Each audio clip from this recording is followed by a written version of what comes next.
Hello, friends! Well, it's starting to look a lot like Christmas, and it will be nice to have some beautiful cards to give away for Christmas.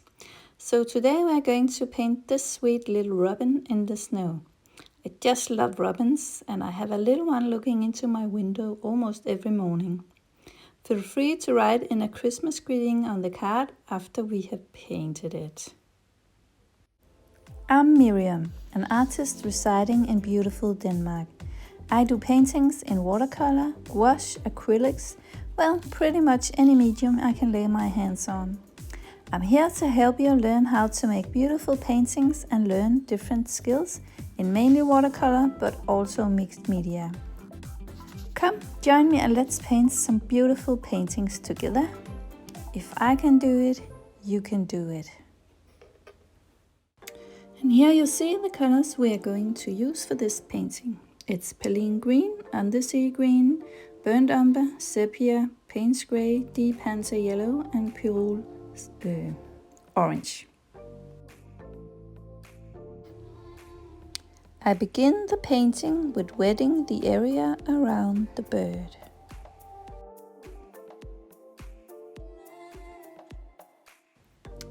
And then I begin to put in the perleyne green. And I just dab it around the wet page and make sure not to hit the little bird. And yeah, I just dab it in and I go in with some water as well. Dip the brush in some water and make sure that I don't have too many hard edges. And I just allow the paint to flow on the page.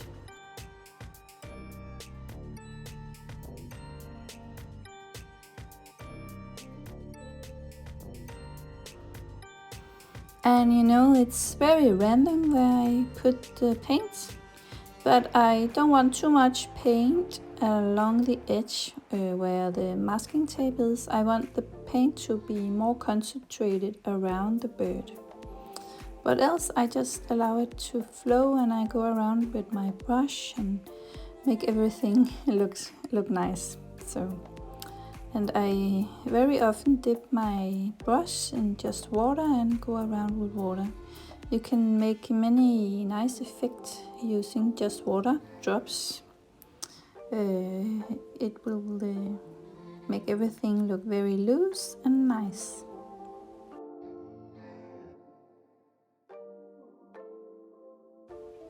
And then I begin to dab in some burnt umber. And this is also so we will have a background with different colors and it will be a blurry background. So yeah, I just dab in colors where I think it needs to, but closer to the bird and not too much in the corners. I really want the corners of the painting to be quite light. It will look like the painting is fading out, if you can say it like that. And I just go in with some more perleyne green, very dark green, and dab it in different places. I'm happy in your company with no emotion, 'cause my love deserves to be free. I never want to look at a house in the garden. I never want to lock you down. And now, while the painting is wet, I go in with some white gouache. This is to make a snow effect in the painting. I think this way of splattering is very useful. And I think you can control the splattering a bit more than when you are just using your hand to dab on the brush. And now I continue with the undersea green, and this is where I'm painting the pine tree leaves or branches underneath the bird. And I just dab in the color, and this I'm not doing wet in wet, but wet on dry, and that means that I have not wetted the paper first before I go in with the paint. This way it's a bit easier to control where the paint goes.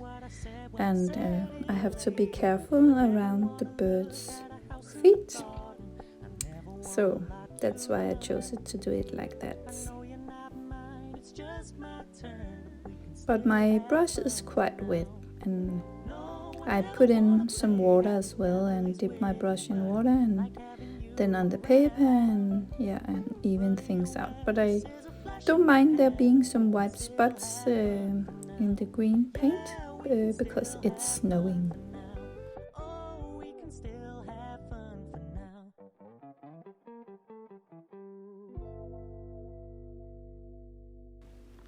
And now it's time to paint the bird's breast. And I begin with wetting the area with a damp brush. Don't want too much water on the paper, but just a nice amount. And then I put in the orange color, and I allow the paint to run together. I'm using this that the paper is wet, and I just go and make everything even with my brush. I would like there to be some variation in the color, and now I go in with the yellow deep color, hanza yellow deep it's called, and then I go in with a darker mix of the orange color. And right now it doesn't look that great, but don't worry, it will. When it dries up, it looks a bit different.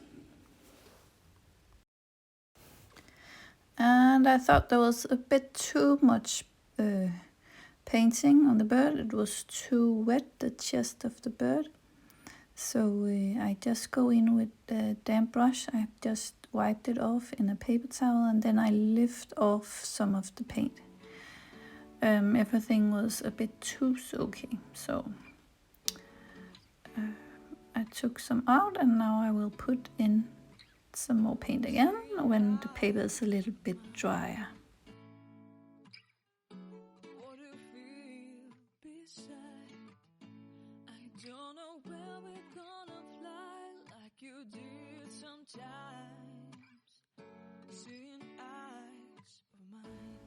And now I want everything to dry a bit faster, so I grab my hairdryer and dry everything off, because sometimes it can be difficult to work if the painting is too wet. And I want to continue to paint the bird, and then I need the chest to be dry, because else the colors will flow together, and a robin don't have an orange color on the back, so it has to be dried off. Now I have switched the brush to a number 2 brush, round brush, but it's very nice and pointy. And I'm going in with some brown ochre on the legs of the bird. And I'm painting wet on dry.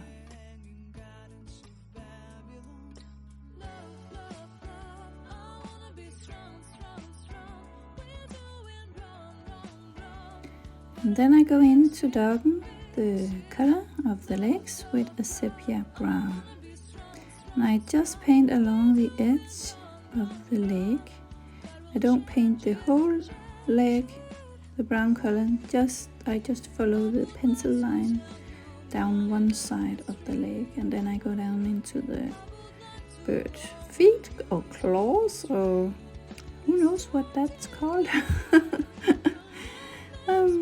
But later on we will go in with some ink pen as well, and yeah, so we will do some more, define the bird some more later on.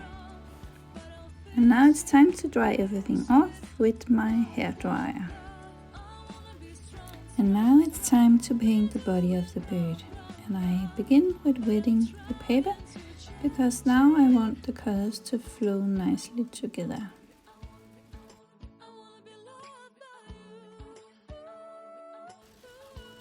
And now I'm using my sepia color to paint along the edge of the back of the bird. and I really want the color to flow down in the water. And I just go in with some light strokes where the wings are of the bird. And yeah, and I avoid the hard edges because I have wet the paper first. Now I go in with a bit darker sepia. And I'm sort of building it up step by step. First I begin with a lighter color, and then I can always adjust with a darker color if I think there's not enough color on the painting. Now I go in with a damp brush with no color in, and just help the paint move on the back of the bird. But I definitely want it to be darker on the outer edge of the bird's back and lighter towards the middle.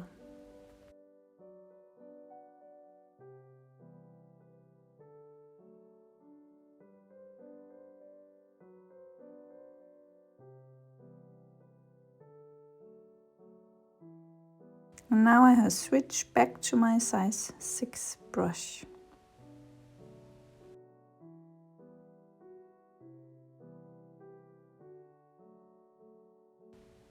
And here I go in with the undersea green to define the pine tree branches some more. And they have a lot of straight lines, so yeah.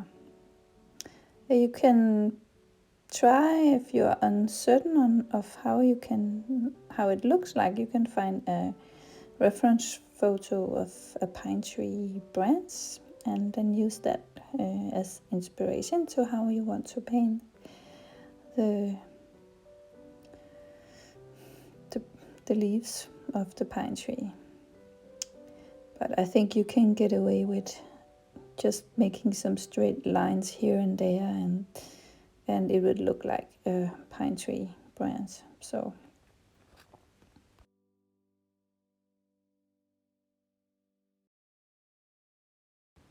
now it's time to paint the lower half of the robin, and I wet the area first with some clean water, and then I will go in with my Paynes gray, a light mix of the Paynes gray, and I will put the paint along the edge like I did on the upper half of the bird's back. I just follow the lines with my paint, the contour, you could say, of the bird's stomach or lower part of the bird. So, and then I just allow the paint to mix with the water of the wet page, and this makes a very nice effect. So you don't have to sit and paint every feather of the bird, but you can allow the paint to work for you in this way. And now it's time to paint the beacon of the bird. And you can use the burnt umber or the sepia. They are quite similar in color. So, and again I follow the outer edge of the beacon, and then I make it lighter towards the middle of the bird or the body of the bird. And I will probably lift off some paint as well because I don't want the beacon to be too dark. Now it's time to define some more on the bird's body. I want to define the feathers or the wings of the bird. So I just go in with some gentle strokes, and this is my size 2 brush, and I've been using the burnt umber or the sepia color. It doesn't really matter which one you use.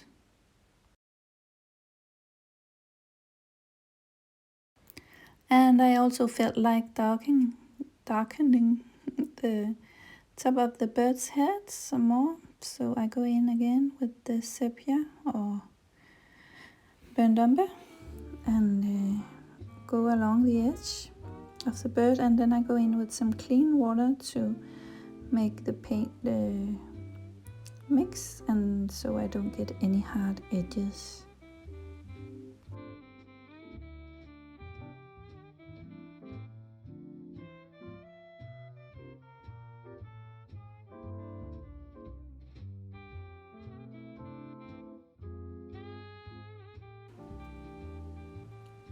Now it's time to paint the eye of the bird.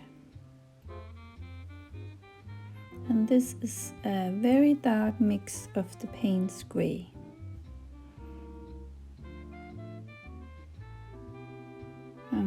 Try to be quite careful, because when you make a mistake here, it can be quite difficult to undo it. So just take your time with it and use a small brush to paint in the eye. And don't worry about a reflection in the eye, because we can always paint that in later with some white gouache. And here I'm just defining the legs some more. And yeah, just adjusting a little bit around the painting.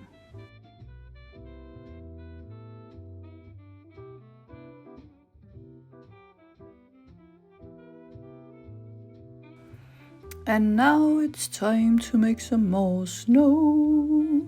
So I go in with the white gouache and dab it all over the paper.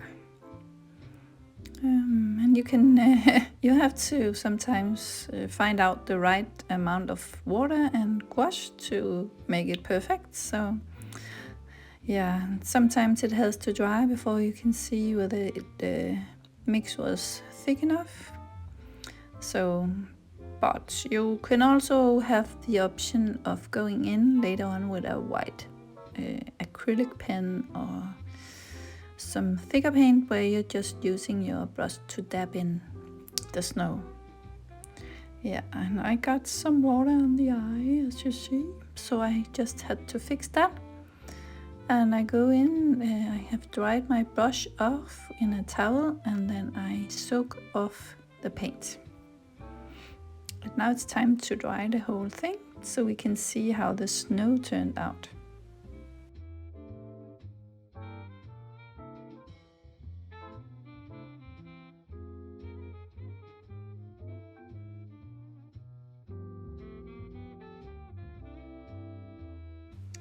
And I have grabbed my size 2 brush again, and I go in to make a little white dot in the eye of the bird. This will be the reflection of the eye. It just do so much for the painting that there's this little white dot in the bird's eye. So, and I go in and do some small snowflakes with the brush, just to have some more clear snow in the painting.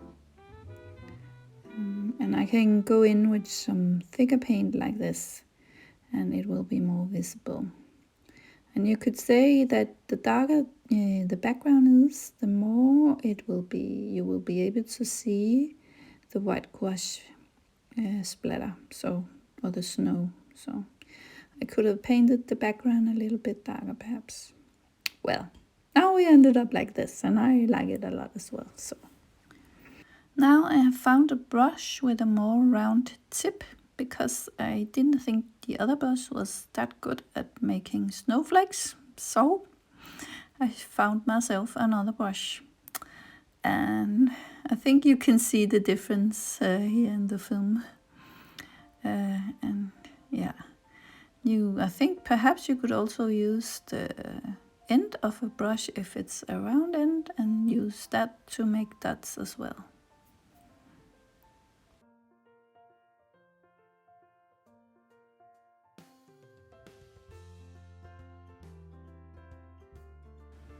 And now it's time to put in some ink or draw. And this is a size 0.2 tip on this particular ink pen. And I just go in and touch up the edges of the leg. And I will also go around the bird shape, and I will do some inking on the wings of the bird as well.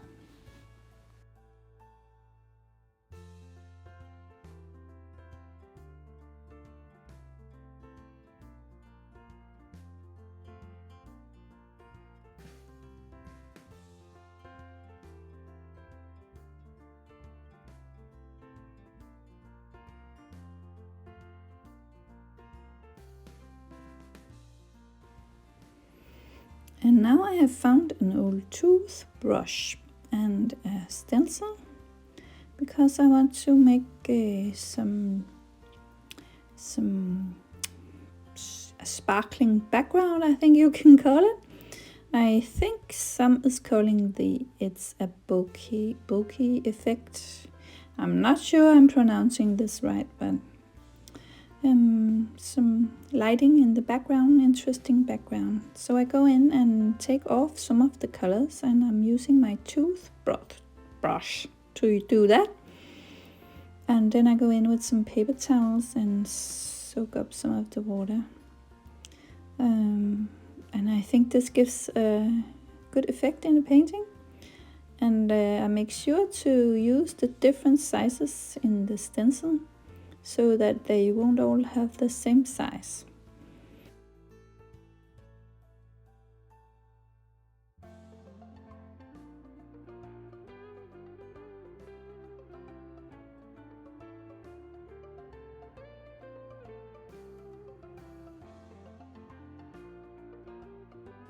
You could also use a large brush to do the job. I think that will be a little bit more gentle to the paper.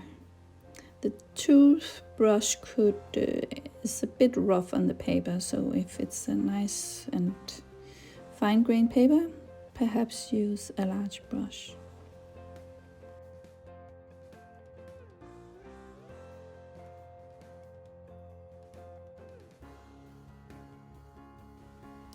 And so now the painting is finished. Remember to put in your name.